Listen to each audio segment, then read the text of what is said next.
بسم الله الرحمن الرحيم الحمد لله رب العالمين الصلاة والسلام على رسوله الأمين وعلى آله وصحبه أجمعين أما بعد السلام عليكم ورحمة الله وبركاته. എല്ലാവർക്കും സുഖവും സന്തോഷവും എന്ന് കരുതുന്നു. അല്ലാഹു സുബ്ഹാനഹു വ തആല അങ്ങനെ ആക്കി തരട്ടെ. ആമീൻ യാ റബ്ബൽ ആലമീൻ. ഇന്നെടുക്കുന്ന വീഡിയോ 166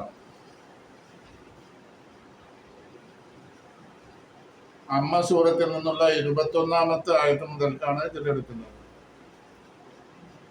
ബിസ്മില്ലാഹിർ റഹ്മാനിർ റഹീം. ഇന്ന ജഹന്നമ കാനത് മിർസാദാ للطاغين مآبا لابثين فيها أحقابا لا يذوقون فيها بردا ولا شرابا. 21 മുതൽ 24ാമത്തെ ആയത്ത് വരെയാണ് ഇപ്പോൾ ഓതി വെച്ചത്. അത് കഴിഞ്ഞ് ഇൻഷാ അല്ലാഹ് ശേഷമുള്ളത് കൊടുക്കും. ഇന്ന ജഹന്നമ, തീർച്ചയായും ജഹന്നം, നരകത്തിന്റെ പേരാണ് ജഹന്നം. കാനത്ത്, അതായിരിക്കുന്ന മിർസ്വാദ, കാത്തിരിപ്പ് സ്ഥലമായിരിക്കുന്നു. കാത്തിരിപ്പ് സ്ഥലം എന്ന് പറഞ്ഞാൽ ജഹന്നമിന്റെ കസ്റ്റമേഴ്സ് ആരാ? അത് കുറ്റവാളികളാണ്. കുറ്റവാളികളായ ആളുകളാണ് ജഹന്നമിന്റെ ആളുകൾ. അപ്പൊ ജഹന്നമിലേക്കുള്ള ആളുകളെ പ്രതീക്ഷിച്ച് ജഹന്നം പ്രതീക്ഷിച്ചിരിക്കുക. ഒരു മനുഷ്യൻ അവന്റെ ശത്രുവിനെ പ്രതീക്ഷിക്കുന്നത് പോലെയാണ് ജഹന്നമിലേക്കുള്ള ആളുകളെ പ്രതീക്ഷിച്ചിരിക്കുന്നത്. അതിന്റെ തഫ്സീറിൽ ഇന്ന ജഹന്നമ, തീർച്ചയായും ജഹന്നം, കാനത്ത്, അതായിരിക്കുന്ന മിർസാദ, പ്രതീക്ഷിച്ചിരിക്കുന്ന സ്ഥലമായിരിക്കുന്നു. മിർസാദ്, ഒരു മനുഷ്യൻ അയാളുടെ ശത്രുവിനെ പ്രതീക്ഷിച്ചിരിക്കുക, അല്ലെങ്കിൽ ഒരു കൂട്ടം ആളുകൾ അവരുടെ എതിർകക്ഷിയെ പ്രതീക്ഷിച്ചിരിക്കുക. ഇങ്ങനെയൊക്കെ പറയാം. ആ പ്രതീക്ഷിച്ചിരിക്കുന്ന സ്ഥലത്തിന് മിർസാദ് എന്ന് പറയും. അപ്പൊ ഇതിന്റെ തഫ്സീറിൽ ഇന്ന ജഹന്നമ, തീർച്ചയായും ജഹന്നം, തന്തലിറു, അത് പ്രതീക്ഷിച്ചിരിക്കുന്നു, തതറഖബു നുസലാഅഹ, അതിന്റെ കക്ഷികളെ പ്രതീക്ഷിച്ചിരിക്കുക, അതിലേക്കുള്ള കക്ഷികൾ. അതാരാണ്? അവിശ്വാസികളായ ആളുകൾ. നുസലാഅഹൽ കുഫാർ, അവിശ്വാസികളായ അതിന്റെ കക്ഷികളെ പ്രതീക്ഷിച്ചിരിക്കുക. കമാ യതറസ്സദുൽ ഇൻസാനു, മനുഷ്യൻ പ്രതീക്ഷിച്ചിരിക്കുന്നത് പോലെ അത് ബഹു, അവന്റെ ശത്രുവിനെ. അപ്പൊ ശത്രുവിനെ നോക്കി തക്കം പാർത്ത് ശത്രുവിന്റെ ആക്രമണം ഏൽക്കാതിരിക്കാൻ വേണ്ടി വളരെ ശ്രദ്ധയോടുകൂടി ഇരിക്കുക. നമ്മളിപ്പോ ഒരു ബസ് കാത്തിരിക്കുന്നത് പോലെ അങ്ങനെയുള്ളൊരു ഇരുത്തല്ല. ശത്രുവിനെ പ്രതീക്ഷിച്ചിരിക്കുമ്പോൾ ശത്രുവിന്റെ ഭാഗത്തു നിന്നുള്ള അറ്റാക്ക് എപ്പോഴാ വരിക എന്നുള്ളത് നോക്കി അതിൽ നിന്ന് രക്ഷപ്പെടാനുള്ള മാർഗം ചിന്തിച്ചിട്ടാവും അവിടെ ഇരിക്കുന്നത്. അതുപോലെ ജഹന്നമിന്റെ ആളുകളെ പ്രതീക്ഷിച്ചിരിക്കുമ്പോൾ ജഹന്നമിൽ വരുന്ന ആളുകള് ജഹന്നമിനെ അറ്റാക്ക് ചെയ്യുന്നതല്ല, ജഹന്നമിലേക്കുള്ള ആളുകളെ പ്രതീക്ഷിച്ചിരിക്കുക. എത്രയും വേഗത്തിൽ വരട്ടെ എന്ന് വെച്ചിട്ട് ആണ് ജഹന്നം കാത്തിരിക്കുന്നത്. അൽ മിർസാദ്, മിർസാദ് എന്ന് പറഞ്ഞാൽ എന്താണെന്ന് അതിന്റെ വ്യാഖ്യാനം പറയാം. അൽ മക്കാനുല്ലദീ യർസുദു ഫീഹി റാസിദൂൻ, അർ-റാസിദു അൽ അദൂവ, ഒരു സ്ഥലത്ത് കാത്തിരിക്കുന്നവൻ അവന്റെ ശത്രുവിനെ കാത്തിരിക്കുക എന്നാണ് അതിന്റെ അർത്ഥം. ജഹന്നം. അപ്പൊ ജഹന്നം തത്രസുദു അല്ലാഹ്, അള്ളാഹുവിന്റെ ശത്രുക്കളെ കാത്തിരിക്കുകയാണ്. അള്ളാഹുവിന്റെ ശത്രുക്കള് ആണല്ലോ കുറ്റവാളികള്. ഈ കുറ്റവാളികള്, നരകത്തിലേക്കുള്ള കുറ്റവാളികളെ കാത്തുകൊണ്ടിരിക്കുകയാണ് ജഹന്നം. എന്തിനു വേണ്ടി? തുഅദിബഹും, ആ ജഹന്നം അവരെ ശിക്ഷിക്കാൻ വേണ്ടി. ബിസൈരിഹ, അതിന്റെ അഗ്നി കൊണ്ട്. അപ്പോ ജഹന്നമിലെ അഗ്നി കൊണ്ട് ജഹന്നമിന്റെ നുസറായിനെ അഥവാ കക്ഷികളെ ശിക്ഷിക്കുവാൻ വേണ്ടി ജഹന്നം കാത്തിരിക്കുകയാണ്. അപ്പൊ ഇന്ന ജഹന്നമക്കാനത്തിന് സ്വാദ ലിത്താവീന മഹാബ ലിത്താവീന ജഹന്നം കാത്തിരിപ്പ് സ്ഥലമാണ്. ലിത്താവീന കുറ്റവാളികൾക്ക്, മഹാബ ചെന്നു ചേരുന്ന സ്ഥാനവുമാണ്. കുറ്റവാളികൾ തിരിച്ചു ചെല്ലുന്ന സ്ഥലം അതേതാ? ജഹന്നമാണ്. 22-ാമത്തെ ആയത്താണ് ലിത്താവീന മഹാബ. 2 വാക്കേ ഉള്ളൂ. താഗ് എന്ന് പറഞ്ഞാൽ കുറ്റവാളി. കുറ്റവാളികൾക്ക് മഹാബ ചെന്നു ചേരുന്ന സ്ഥലമാണ് ഏത്? ജഹന്നം. ഹിയ മർജിഉഹും മൻസിലുൽ ലിത്വാത്തിൽ മുജ്രിമീൻ. കുറ്റവാളികളായ അതിക്രമികൾക്ക് ചെന്നു ചേരാനുള്ള സ്ഥലമാണ് ജഹന്നം. ലാബിസീന ഫീഹ അഹ്ഖാബ. ആ ജഹന്നമിൽ ലാബിസ് എന്ന് പറഞ്ഞാൽ താമസിക്കുന്നവൻ എന്നർത്ഥം. ലാബിസീന താമസിക്കുന്നവരായ നിലയ്ക്ക്. ഈ നുസറ ഈ ആളുകളുണ്ടല്ലോ, ഈ ജഹന്നമിന്റെ കക്ഷികൾ, കുറ്റവാളികൾ, അവര് അതിൽ താമസിക്കുന്നവരായ ലാബിസീന ഫീഹ. ഈ ജഹന്നമിൽ താമസിക്കും. മഹത്താബൻ എത്രയോ യുഗങ്ങളോളം താമസിക്കും. യുഗങ്ങൾക്ക് അവസാനമില്ല. മാക്കിസീന ഫിന്നാരി. നരകത്തിൽ അവർ താമസിക്കുന്നവരാണ്. മാതാമത്തിൽ അദ്ദുഹൂർ.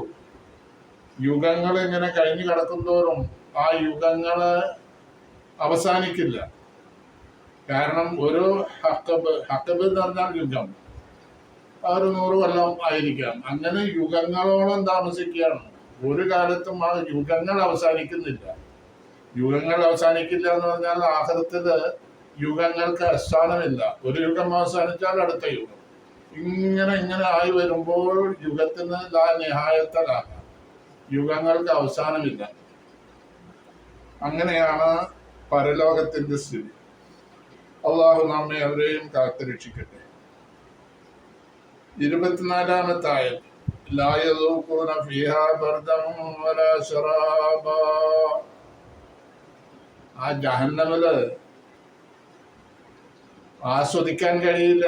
ഫീഹ ആ ജഹന്നമിൽ. ലാ യദൂഖൂന ആ ജഹന്നമിന്റെ കക്ഷികൾക്ക്, ജഹന്നമിലുള്ള കുറ്റവാളികൾക്ക് ആസ്വദിക്കാൻ കഴിയില്ല, അല്ലെങ്കിൽ രുചിച്ചറിയാൻ കഴിയില്ല. ഫീഹ അതിൽ, ആ ജഹന്നമിൽ, ബർദൻ ഒരു തണുപ്പിനെ, വലാ ശറാബ എന്തെങ്കിലും പാനീയം, അവരുടെ ദാഹശമനത്തിന് വേണ്ടിയുള്ള ഒരു പാനീയം അത് ഇല്ല.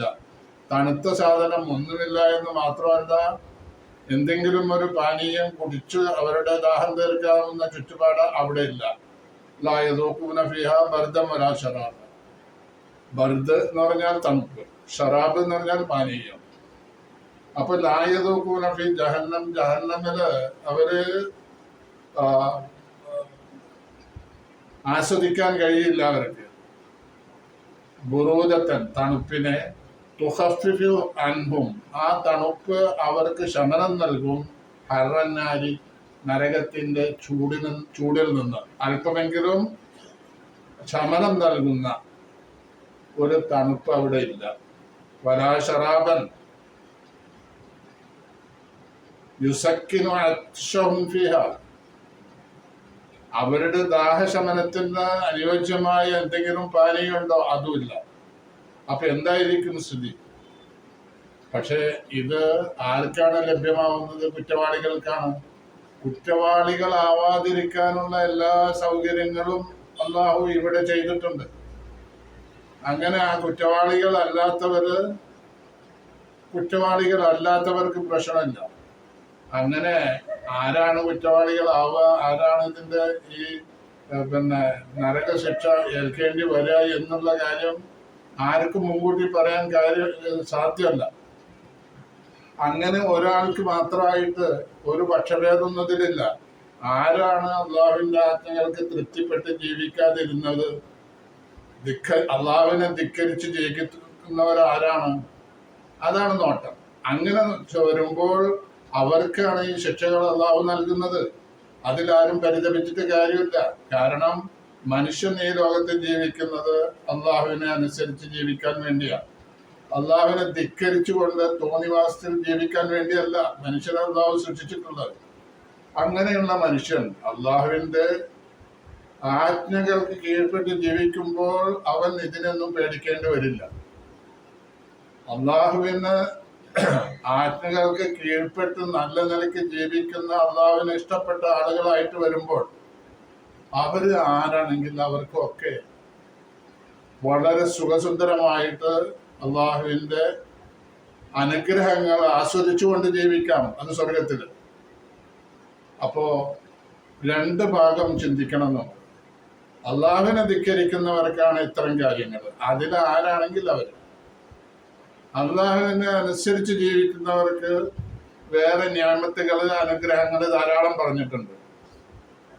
അത് ഇനിയും പറയും. ഈ ഇപ്പോ നമ്മൾ ഇപ്പൊ എടുക്കുന്ന ലെസണില് അതും ചർച്ചാ വിഷയമായി വരും.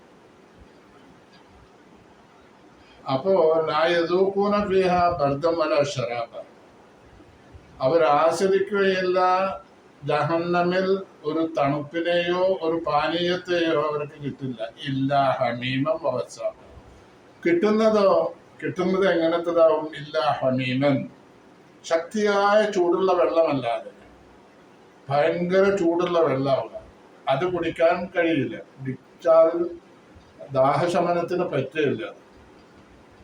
അപ്പോ പിന്നെ വഗസ്സാഖ, കുറ്റവാളികളുടെ ശരീരത്തിൽ നിന്ന് ഒഴുകുന്ന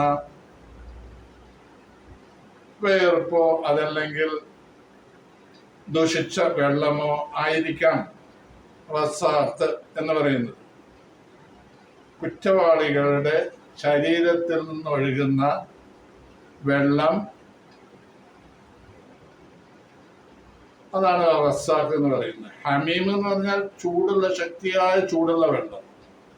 ഇത് രണ്ടുമാണ് അവർക്ക് അവിടെ കുടിക്കാൻ നൽകപ്പെടുന്നത്. അതാണ് കിട്ടുക. എന്ത് ചെയ്യാൻ?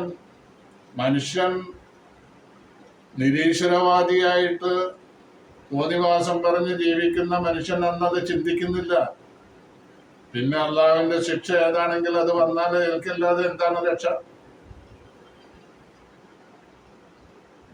അള്ളാഹുവിന്റെ ആജ്ഞകൾക്ക് അനുസരിച്ച് ജീവിക്കാൻ, വിശ്വാസിയായി ജീവിക്കാനല്ലേ അല്ല പറഞ്ഞിട്ടുള്ളൂ. വേറെ കാര്യങ്ങളൊന്നും പറഞ്ഞിട്ടില്ലല്ലോ. അള്ളാഹു പറഞ്ഞിട്ടുള്ളത് അവന്റെ ആജ്ഞകൾക്ക് അനുസരിച്ച് ജീവിക്കാനാണ്.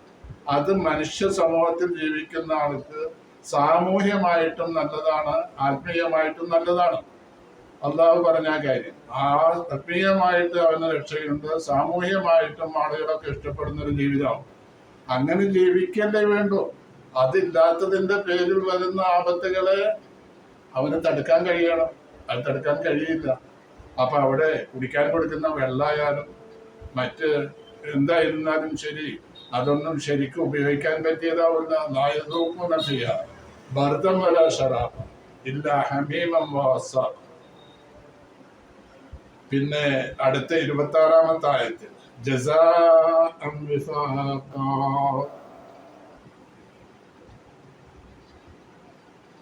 ജസാഅൻ വിഫാഖ, യോജിച്ച പ്രതിഫലമായിട്ടാണ് അള്ളാഹു ഇത് നൽകുന്നത്. യോജിച്ച പ്രതിഫലം എന്ന് പറഞ്ഞാൽ കുറ്റവാളികൾക്ക് ഇതെല്ലാം യോജിച്ച പ്രതിഫലം. അവര് ഈ പിന്നെ നായതൂഖൂന ഫീഹാ ബർദൻ വലാ ശറാബ ഇല്ലാ ഹമീമൻ വഗസ്സാഖ, ഹമീമും ഗസ്സാഖും അല്ലാതെ അവർക്ക് അവിടെ തണുത്ത വെള്ളമോ നല്ലൊരു പാനീയമോ അവിടെ കിട്ടില്ല. നരകത്തിന്റെ അവസ്ഥയാണത്. ഇതൊക്കെ പുനർജന്മത്തിൽ വിശ്വാസമുണ്ടെങ്കിലാണ് ഇതൊക്കെ കേട്ടോ. വിശ്വാസമില്ലാത്ത ആളുകള് ധാരാളമുണ്ട്. പുനർജന്മത്തിൽ വിശ്വാസമില്ലാത്തവരെ അവർക്കിതെല്ലാം ബോധ്യപ്പെടും. അല്ലാഹു ബോധ്യപ്പെടുന്ന നിലക്കാണ് ഇതെല്ലാ വിവരണം ഇതിൽ വരുന്നത്, എല്ലാ വിവരണങ്ങളും. അപ്പോ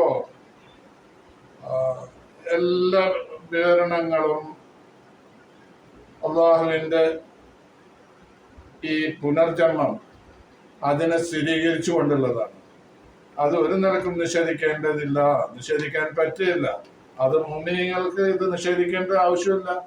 മുഅ്മിനീങ്ങൾ അള്ളാഹുവിന്റെ കൽപ്പന അനുസരിച്ച് ജീവിക്കുന്നവർ, അവരാ മുഅ്മിനാവുള്ളൂ. അവിടെ നിരീശ്വരത്വോ യുക്തിവാദമോ ഇതൊന്നുമില്ല. അങ്ങനത്തെവരല്ല അള്ളാഹുവിന് ഇഷ്ടപ്പെട്ട ആളുകൾ. മോമിനീങ്ങൾ എന്ന് പറഞ്ഞാൽ യുക്തിവാദമില്ല, നിരീശ്വരത്വം ഇല്ലാതെ അള്ളാഹുവിൽ വിശ്വസിച്ച് അള്ളാഹുവിന്റെ വിധിവിലക്കുകൾ സൂക്ഷിച്ച് അനുസരിച്ച് ജീവിക്കുന്ന ആളുകളാണ് മോമിനീങ്ങളും മുത്തഖീങ്ങളും. ആ മുത്തഖീങ്ങൾക്ക് ഇത് പേടിക്കേണ്ടതില്ല. കാരണം ഇതെല്ലാം കുറ്റവാളികളായ ആളുകൾക്കാണ്. കുറ്റവാളികൾ ശ്രദ്ധിക്കേണ്ടത് അവർക്ക് ഈ ശിക്ഷകൾ കിട്ടും എന്ന് വെച്ച് അവർ നിരാശപ്പെടേണ്ടതില്ല. അവർക്ക് ഇനിയും അള്ളാഹു ചാൻസുകൾ വെച്ചിട്ടുണ്ട്. അവർക്ക് അള്ളാഹുവിനെ അനുസരിക്കാത്തൊരു കാലഘട്ടം ഉണ്ടായിരുന്നെങ്കിൽ അനുസരിക്കുന്ന കാലഘട്ടം മാറ്റിയെടുക്കാൻ അവർക്ക് കഴിയും. അങ്ങനെ അള്ളാഹുവിനോട് തൗബ ചെയ്ത് ഖേദിച്ചു മടങ്ങിയാൽ എല്ലാ പാപങ്ങളും അള്ളാഹു പുറത്തുകൊണ്ട് സാക്ഷാൽ ഒരു തെറ്റൊന്നും ചെയ്യാത്ത മനുഷ്യനെ പോലെ അവന് ജീവിക്കാൻ കഴിയും. അപ്പൊ ഇതൊന്നും പേടിക്കേണ്ടതില്ല. ഇപ്പോൾ ഈ പറഞ്ഞ പ്രതിഫലങ്ങൾ, ഈ പറഞ്ഞ കാര്യങ്ങൾ, ഇതിനെ പറ്റി അള്ളാഹു പറയുന്നത് ജസാഅൻ വിഫാഖ, യോജിച്ച പ്രതിഫലമാണ്. ഇത് ഈ ശക്തിയായ ചൂടുള്ള വെള്ളം, പിന്നെ കുറ്റവാളികളുടെ നരകവാസികളുടെ ശരീരത്തിൽ നിന്ന് ഒഴുകുന്ന വെള്ളം, ഇതൊക്കെയാവും പാനീയങ്ങൾ. ഇതെല്ലാം വേറെ ഒരു നല്ലൊരു പാനീയമോ ഒരു ദാഹശമനത്തിനുള്ള വെള്ളമോ ഇതൊന്നും അവിടെ കിട്ടില്ല എന്ന് പറഞ്ഞ് എന്നിട്ട് പറയുന്നത് 26-ാമത്തെ ആയത്തിൽ ജസാഅൻ വിഫാഖ, ഇതാണ് യോജിച്ച പ്രതിഫലം. ഇവർക്ക്, ഈ കുറ്റവാളികൾക്ക് യോജിച്ച പ്രതിഫലം ഇതാണ്. ആഖബഹുമുല്ലാഹു, അതിന്റെ തഫ്സീറിൽ പറയുന്നത് ആഖബഹുമുല്ലാഹു, അള്ളാഹു ഇവരെ ശിക്ഷിക്കുകയാണ് ബിദാലിക, ഇത്തരം കാര്യങ്ങളെ കൊണ്ട്. ജസാഅൻ, പ്രതിഫലമായിട്ട് മുവാഫിഖൻ ലി അഅ്മാലിഹിം സയ്യിഅ, അവരുടെ തിന്മകളാവുന്ന പ്രവർത്തനങ്ങൾക്ക് യോജിച്ച നിലക്കുള്ള പ്രതിഫലമാണ് ഇതെല്ലാം. അതുകൊണ്ട് അള്ളാഹു നിശ്ചയിക്കുന്ന പ്രതിഫലമാണ്. അല്ലാതെ നീതിപൂർവമാണ് അള്ളാഹു ഇതെല്ലാം ചെയ്യുന്നത്, അനീതിയല്ല. കാരണം അവർ തിന്മകളിൽ ഏർപ്പെട്ട് ഈ തിന്മകളൊക്കെ ചെയ്യുമ്പോൾ അള്ളാഹുവിനെ ധിക്കരിച്ച് ചെയ്യുകയായിരുന്നല്ലോ. അതുകൊണ്ട് അവര് തിന്മകളിൽ ഏർപ്പെട്ടത് കാരണമായിട്ടാണ് അള്ളാഹു പ്രതിഫലം കൊടുക്കുന്നത്. തിന്മകളിൽ ഏർപ്പെടാതെ നന്മകളിൽ ഏർപ്പെട്ടുകൊണ്ട് അള്ളാഹുവിനനുസരിച്ച് ജീവിക്കുകയായിരുന്നെങ്കിൽ ഒരു പ്രശ്നം ഉണ്ടാവുമായിരുന്നില്ല. അള്ളാഹു നമ്മൾക്ക് കാത്തുരക്ഷിക്കട്ടെ. 27-ാമത്തെ ആയത്ത്, ഇത് എന്താണ് ഇതിന് കാരണം എന്നല്ലേ? ഇങ്ങനൊക്കെ ഈ തിന്മയിൽ അകപ്പെട്ടുകൊണ്ട് അള്ളാഹുവിനെ ധിക്കരിച്ചുകൊണ്ട് ജീവിക്കാനുള്ള ഈ ധൈര്യം ഇവർക്ക് എങ്ങനെ കിട്ടി? ഇന്നഹും കാനൂ ലാ യർജൂന ഹിസാബാ, ഇന്നഹും തീർച്ചയായും അവര് കാനു അവരായിരുന്നു, ലാ യർജൂന അവരെ പ്രതീക്ഷിക്കാത്തവരായിരുന്നു, ഹിസാബ ഒരു കുറ്റവിചാരണയെ, വിചാരണ നടക്കും അവിടെ എന്നുള്ളത് ഒട്ടും അവർക്ക് പ്രതീക്ഷ ഉണ്ടായിരുന്നില്ല.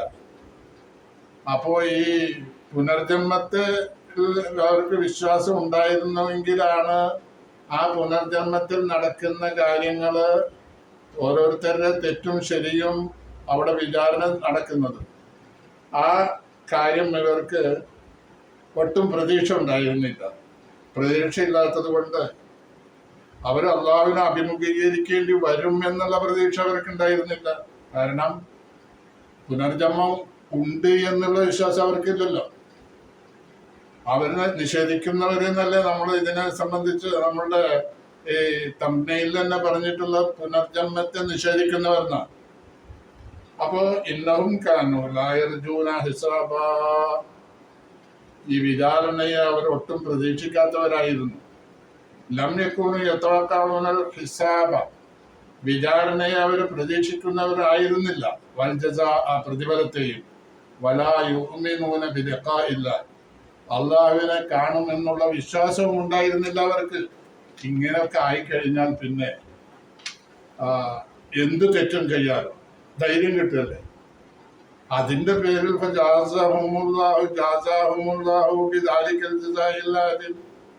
ഈ നീതിപൂർവമുള്ള പ്രതിഫലം അവർക്ക് അല്ലാഹു കൊടുക്കുകയാണ്. അത്ര ഇതിലുള്ളൂ. കാരണം ഹിസാബിനെ പറ്റി അവർ ചിന്തിക്കുകയായിരുന്നെങ്കിൽ വേറെ ഒരായത്ത്, അൽ-കഹ്ഫ് സൂറത്തിൽ ഒരായത്തുള്ളത് കിതാബ് കിതാബ് ഫതറൽ മുജ്രിമീന മുശ്ഫിഖീന മിമ്മാ ഫീ വയഖൂലൂന യാ വൈലതനാ മാലി ഹാദൽ കിതാബി ലാ യുഗാദിറു സഗീറതൻ വലാ കബീറതൻ ഇല്ലാ അഹ്സാഹാ വവജദൂ മാ അമിലൂ ഹാദിറാ വലാ യദ്ലിമു റബ്ബുക അഹദാ. അവിടെ മഹ്ശറയിൽ നന്മ തിന്മകൾ എഴുതിയ കിതാബ് കർമ്മരേഖ ഓരോരുത്തർക്കും കിട്ടും. കർമ്മരേഖ കാണുമ്പോൾ തന്നെ അവർക്ക് പേടിയാണ്, മനുഷ്യൻ പേടിക്കുകയാണ്, എന്താ അതിലുണ്ട് അതാവോ, എനിക്ക് എന്തായിരിക്കും കർമ്മരേഖയിൽ ഉണ്ടാവുക. അങ്ങനെ കയ്യിൽ കിട്ടുമ്പോൾ വായിക്കുമ്പോൾ ഓരോരുത്തരും പറയണത് ഞാൻ ചെയ്ത ഒരു ചെറിയൊരു തെറ്റ് പോലും, ചെറിയ തെറ്റോ വലിയ തെറ്റോ ഒന്നും നഷ്ടപ്പെടാതെ എല്ലാം റെക്കോർഡാക്കി വെച്ചിട്ടുണ്ടല്ലോ എന്നാ പറയണം. അപ്പൊ അങ്ങനെയാണ് ഹിസാബിന്റെ കാര്യം. ഹിസാബ് ശരിയായ നിലക്ക് ഹിസാബ് നടക്കും. അങ്ങനെയാണ്. അപ്പൊ അതിന് യോജിച്ച പ്രതിഫലമാണ് അള്ളാഹു ഇവിടെ കൊടുക്കുന്നത്. 28-ാമത്തെ ആയത്ത് അവര് കളവാക്കിയിരുന്നു വ്യായാത്തിന, നമ്മളുടെ ദൃഷ്ടാന്തങ്ങളെ, നമ്മളുടെ ആയത്തുകളെ അവര് കളവാക്കിയിരുന്നു. അള്ളാഹുവിന്റെ ആയത്തുകൾ, ഖുർആനിലും കൂടെ ആയത്തുകൾ ഇറങ്ങുമ്പോ അല്ലെങ്കിൽ ആയത്തുകൾ അവർ ഓതി കേൾപ്പിക്കുമ്പോ അതൊന്നും ശരിയല്ല, ഇതെല്ലാം പിന്നെ കെട്ടിയുണ്ടാക്കിയതാണ് എന്നൊക്കെ പറഞ്ഞിട്ട് നിഷേധിച്ച് തള്ളിയിരുന്ന ആളുകളായിരുന്നു. കിതാബ ശക്തിയായി കളവാക്കുക. കിതാബ് അങ്ങനെയുള്ള നിലപാടായിരുന്നു. യുക്കദ്ദിബൂനബിആയാത്തില്ല, അള്ളാഹുവിന്റെ ആയത്തുകൾ അവര് കളവാക്കുന്നവരായിരുന്നു. അദ്ദാലത്തുൽ ബഅസ്, പുനർജന്മത്തിന്റെ മേൽ അറിയിക്കുന്ന ആയത്തുകളുണ്ട്, ധാരാളം ആയത്തുകളുണ്ട് ഖുർആനിൽ. ആ ആയത്തുകളെയും വബിൽ ആയാത്തിൽ ഖുർആനിയ്യ, ഖുർആനിലുള്ള മറ്റുള്ള ആയത്തുകളെയും അവർ നിഷേധിച്ച് തള്ളുകയായിരുന്നു.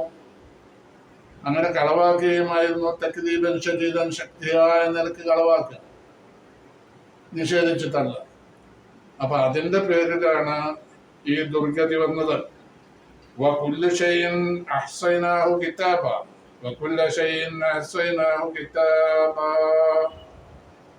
29. വകുല്ല ശൈഇൻ, എല്ലാ കാര്യവും, അഹ്സൈനാഹു, നാം ക്ലിപ്തപ്പെടുത്തിയിട്ടുണ്ട് എല്ലാ കാര്യത്തെയും, കിതാബ, അതൊരു എഴുതി റെക്കോർഡാക്കപ്പെട്ട നിലയിൽ ഒക്കെ നമ്മൾ ശരിക്കും ആക്കി വെച്ചിട്ടുണ്ട്.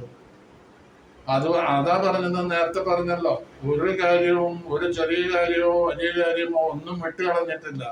എല്ലാം എഴുതി, എല്ലാം റെക്കോർഡാക്കി വെക്കപ്പെട്ടിട്ടുണ്ട് എന്ന്. അപ്പോ കുല്ല ചെയ്യുന്ന കിതാബ, എല്ലാ കാര്യങ്ങളും എഴുതി ക്ലിപ്തപ്പെടുത്തി വെച്ചിട്ടുണ്ട്, എല്ലാ കാര്യവും.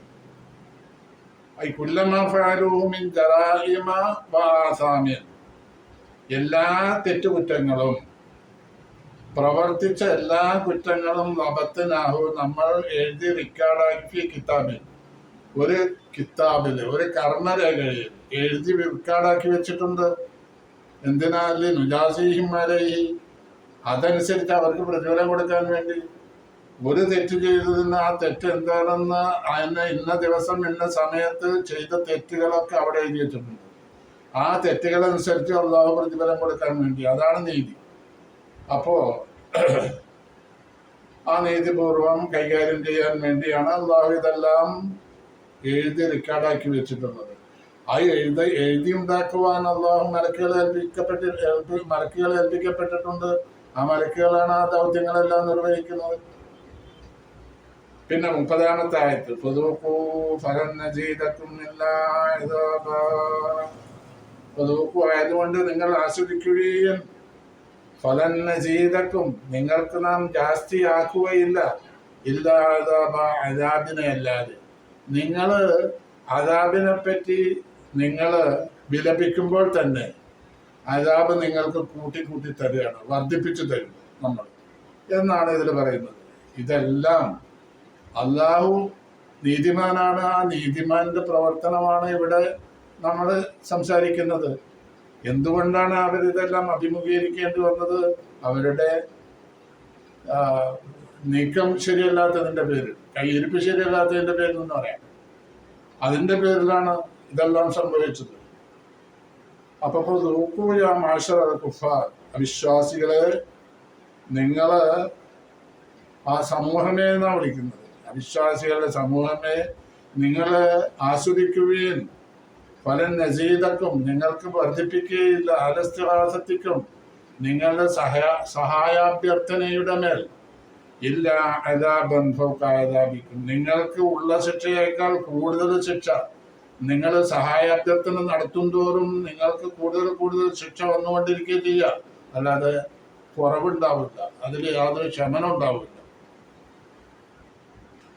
അപ്പോ 30 ആയത്തായി. ഇനി 10 ആയത്തും കൂടി എടുത്താൽ ഇത് ഈ അമ്മ സൂറത്ത് അവസാനിക്കും. ഇൻഷാ അല്ലാഹ് അത് നമുക്ക് അടുത്ത വീഡിയോയിൽ ആവാം. അല്ലാഹു തൗഫീഖ് ചെയ്യട്ടെ.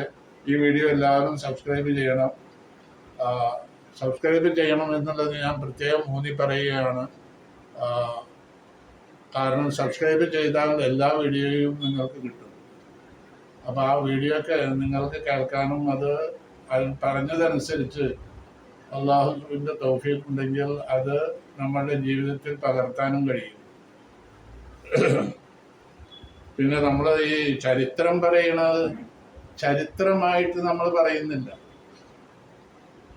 പിന്നെ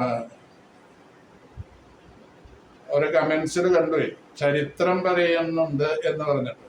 ചരിത്രത്തിന്റെ എന്തെങ്കിലും ഒരു സൂചന അവിടെ ആയത്തിൽ പറയുമ്പോൾ അതിനെപ്പറ്റി 1-2 ആയത്തുകൾ പറയുക എന്നല്ലാതെ അവിടെ ചരിത്രം പറയുന്നില്ല. ചരിത്രമായിട്ട് ഖുർആൻ പറയുന്നിടത്ത് മാത്രമാണ് ഖുർആന്റെ ആയത്തുകൾ വായിച്ചിട്ട് ആ ചരിത്രം പറയുന്നത്. അല്ലാതെ ചരിത്രം പറയാ എന്നുള്ളതില്ല. കാരണം ഇപ്പൊ നൂഹ് നബിയുടെ കാര്യം പറഞ്ഞു നോക്ക്. നൂഹ് നബിയുടെ ജനതയെ നശിപ്പിച്ചു. എങ്ങനെ നശിപ്പിച്ചു എന്നുള്ളത് അവിടെ ഒരു പേരുണ്ടെന്ന് നല്ലതാണ്. ആ നിലക്ക് അങ്ങനെ. അതുപോലെ ആദ് സമൂദിനെ നശിപ്പിച്ചു. എങ്ങനെ നശിപ്പിച്ചു? ഇന്ന കാര്യങ്ങളെ കൊണ്ട്. പിന്നെ അങ്ങനെയൊക്കെ ഉള്ള ഒരു സൂചന കൊടുത്തിട്ടുണ്ടെങ്കിൽ ആ സൂചനയെ പറ്റി അവിടെ വിശദീകരിക്കുന്നത് മാത്രമേ ഉള്ളൂ. അല്ലാതെ ആ സൂചന കിട്ടിയത് കൊണ്ട് അവിടെ ഖുർആൻ ചരിത്രം പറയലില്ല. അത് പറയില്ല. കാരണം ഇവിടെ ആയത്തുകൾ എടുത്ത് കഴിയുക ആവശ്യം. അപ്പോൾ ആയത്ത് എടുക്കാൻ അതിന് വരുന്ന സമയത്തിനുള്ളിൽ അതെടുക്കണം. കൂടുതൽ മിനിറ്റ് ഓരോ വീഡിയോ ആവാതിരിക്കാൻ വേണ്ടി ശ്രദ്ധിക്കുന്നുണ്ട്. അങ്ങനെ ചെയ്യുന്നുള്ളൂ. അതുകൊണ്ട് കൂടുതലായിട്ട് ചരിത്രം പറയുന്നുണ്ടെങ്കിൽ ഇൻഷാ അല്ലാഹ് അത് ക്ഷമിക്കണമെന്ന് അഭ്യർത്ഥിക്കുന്നു. അങ്ങനെ ഉദ്ദേശപൂർവം പറയല്ല. ചില സന്ദർഭങ്ങളിൽ ആ സന്ദർഭത്തിനോട് യോജിച്ച നിലയ്ക്ക് സൂചന മാത്രം കൊടുത്ത ആയത്തുകളിൽ അത് 1-2 മിനിറ്റെങ്കിലും വിശദീകരിക്കുക എന്നുള്ളത് മാത്രമേ ചെയ്യുന്നുള്ളൂ. അല്ലാഹു തൗഫീഖ് ചെയ്യട്ടെ. പഠിക്കുവാനും ഇത് ഇപ്പൊ ഏതായാലും ആ കമന്റ്സ് കണ്ടപ്പോൾ എനിക്ക് വളരെ സന്തോഷമായി. പിന്നെ ഏതായാലും ശ്രദ്ധിക്കപ്പെടുന്നുണ്ടല്ലോ, അത് നല്ല കാര്യമാണ്. ഞാൻ ആ കമന്റ്സ് എഴുതിയ ആൾക്ക് വളരെയധികം നന്ദി പറയുന്നു. ഇൻഷാ അല്ലാഹ് ഇനിയും കമന്റ്സ് ഉണ്ടെങ്കിൽ അത് ഒക്കെ വരുന്നത് നല്ലത് തന്നെയാണ്, സ്വാഗതാർഹമാണ്. അസ്സലാമു അലൈക്കും വറഹ്മത്തുള്ളാഹി വബറകാതുഹു.